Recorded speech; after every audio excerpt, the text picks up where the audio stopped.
Hindi pa rin pakakampante ang ilang mga Pinoy sa Qatar sa kabila ng inanunsyo ng bansang Amerika sa pagkakasundo ng bansang Iran at Israel sa ceasefire matapos ang ilang mga palitan ng putok gamit ang missiles. Ayon kay Mar Dulay na taga-Kabakan, nananatili ang kanilang pagkabahala sa anumang posibilidad dahil nang inanunsyo ni US President Donald Trump na nagkasundo ang dalawang bansa. Pagkaumaga noon ay pinasabugan pa rin ng Iran ng Israel sanhi para rumesbak ang Israel sa Iran. Sa kabila nito ay business as usual pa rin ang mga Pinoy sa nasabing bansa.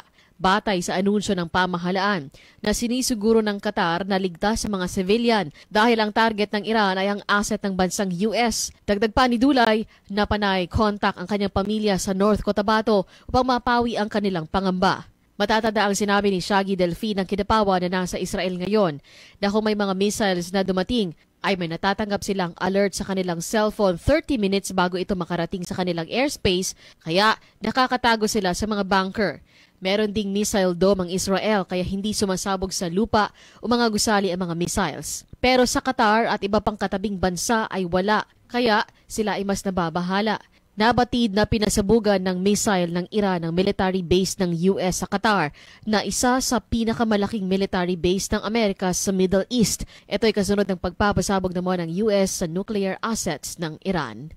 Cherry May Exim Tapia, NDBC Bida Balita.